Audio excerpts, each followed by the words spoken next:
안녕하세요. 오늘 딥다이브에서는 2025년 하반기 미국 경제와 증시 이 부분을 좀 깊게 들여다보는 자료들을 가지고 왔습니다.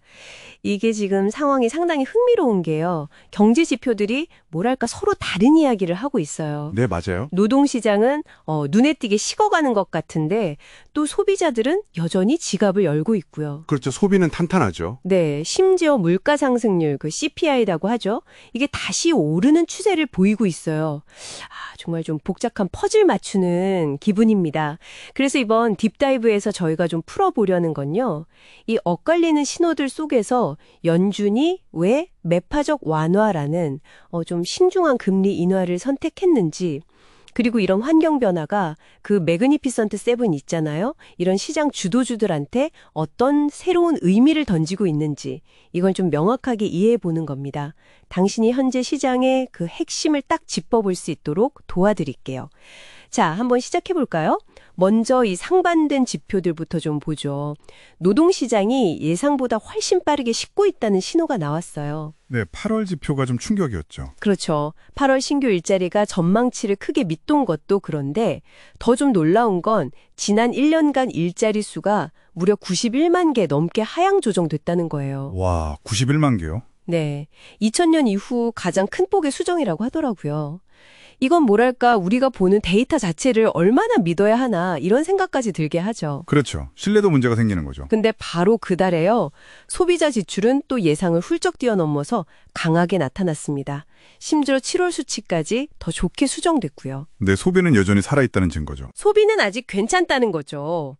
게다가 아까 말씀드린 물가 상승률, CPI는 다시 2.9%로 오르면서 연초 이후 최고치를 찍었어요. 바로 그 세 가지입니다. 노동시장은 좀 식어가는데 소비는 강하고 근데 또 인플레이션 우려는 다시 커지고 이게 현재 연준이 처한 딜레마의 핵심인 거죠.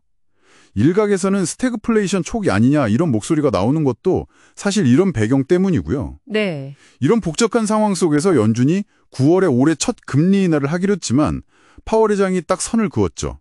이게 경기 침체에 대응하는 게 아니라 리스크 관리 차원이다. 매파적 완화. 표현이 참 절묘한 것 같아요.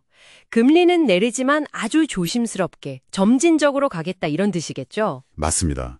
실제 표결 결과를 봐도 12명 중에 11명이 0.25%포인트 인하에 찬성했고 0.5%포인트 인하 주장은 딱 1명뿐이었으니까요. 급격한 변화는 없을 거다 이런 신호를 확실히 준 셈이네요.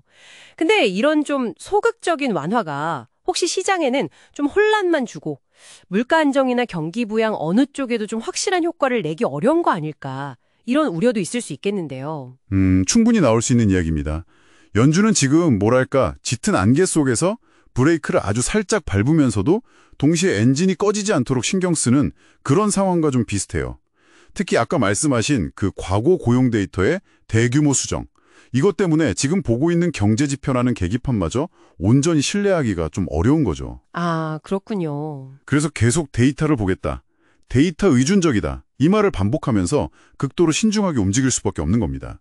앞으로 나오는 지표 하나하나에 따라서 연준의 태도는 계속 달라질 수 있어요. 그렇군요. 그럼 이런 불확실한 거시경제 상황하고 연준의 그 신중한 태도, 이게 시장, 특히 그 M7 같은 빅테크 주도주에는 어떤 영향을 주고 있을까요? 여기서 좀 중요한 변화가 감지되고 있습니다.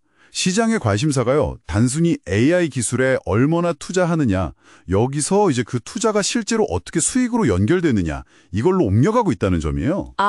AI 수익화 능력? 네, 바로 그거죠. AI에 대한 어떤 기대감, 하이프가 이제 현실 검증 단계로 좀 넘어가는 느낌이네요. 이런 불확실한 경제 상황이 오히려 기업들한테 그래서 이걸로 진짜 돈 벌 수 있어? 이 질문을 더 강하게 던지게 만드는 걸까요? 정확합니다. 잠재적인 경기 둔화 가능성이라든지 또 금리를 내리더라도 여전히 높은 수준일 수 있다는 그런 전망들이 기업이나 투자자들한테 AI 투자의 실질적인 결과, 그러니까 AI ROI, 투자 수익률을 더 요구하게 만드는 거죠. 네네. 예를 들어서 단순히 자체 AI 모델을 개발하는 것과는 별개로 그 기술을 써서 광고 효율을 진짜 높인다던가 비용을 절감하는 식으로 실제 이익 개선을 증명하는 기업, 이런 기업들이 앞으로 더 주목받을 거다. 이런 분석이 나오는 겁니다. 메타랑 구글 사례 같은 거 말씀하시는 거죠? 네, 그런 맥락이죠. 같은 M7 안에서도 이 수익화 능력에 따라서 성과가 좀 갈릴 수 있다. 이런 의미로 볼 수 있습니다. 자, 오늘 딥다이브 내용을 한번 정리해 보겠습니다.